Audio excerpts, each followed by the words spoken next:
സങ്കീർത്തനം 16. ദാവീദിന്റെ സ്വർണഗീതം. ദൈവമേ, ഞാൻ നിന്നെ ശരണമാക്കിയിരിക്കയാൽ എന്നെ കാത്തുകൊള്ളണമേ. ഞാൻ യഹോവയോട് പറഞ്ഞത്, നീ എന്റെ കർത്താവാകുന്നു. നീ ഒഴികെ എനിക്ക് ഒരു നന്മയും ഇല്ല. ഭൂമിയിലെ വിശുദ്ധന്മാരോ, അവർ എനിക്ക് പ്രസാദമുള്ള ശ്രേഷ്ഠന്മാർ തന്നെ. അന്യദേവനെ കൈക്കൊള്ളുന്നവരുടെ വേദനകൾ വർദ്ധിക്കും. അവരുടെ രക്തപാനീയ ബലികളെ ഞാൻ അർപ്പിക്കയില്ല. അവരുടെ നാമങ്ങളെ എന്റെ നാവിന്മേൽ എടുക്കുകയുമില്ല. എന്റെ അവകാശത്തിന്റെയും പാനപാത്രത്തിന്റെയും പങ്ക് യഹോവയാകുന്നു. നീ എനിക്കുള്ള ഓഹരിയെ പരിപാലിക്കുന്നു.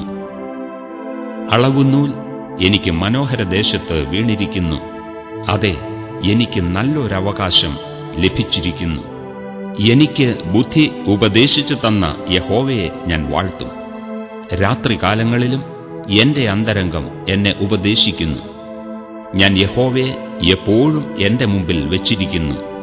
അവൻ എന്റെ വലത്തുഭാഗത്തുള്ളതുകൊണ്ട് ഞാൻ കുലുങ്ങിപ്പോകയില്ല. അതുകൊണ്ട് എന്റെ ഹൃദയം സന്തോഷിച്ച് എന്റെ മനസ്സ് ആനന്ദിക്കുന്നു. എന്റെ ജഡവും നിർഭയമായി വസിക്കും. നീ എന്റെ പ്രാണനെ പാതാളത്തിൽ വിടുകയില്ല. നിന്റെ പരിശുദ്ധനെ ദ്രവത്വം കാൺമാൻ സമ്മതിക്കുകയുമില്ല. ജീവന്റെ വഴി നീ എനിക്ക് കാണിച്ചു തരും. നിന്റെ സന്നിധിയിൽ സന്തോഷ പരിപൂർണതയും നിന്റെ വലത്തുഭാഗത്ത് എന്നും പ്രമോദങ്ങളും ഉണ്ട്.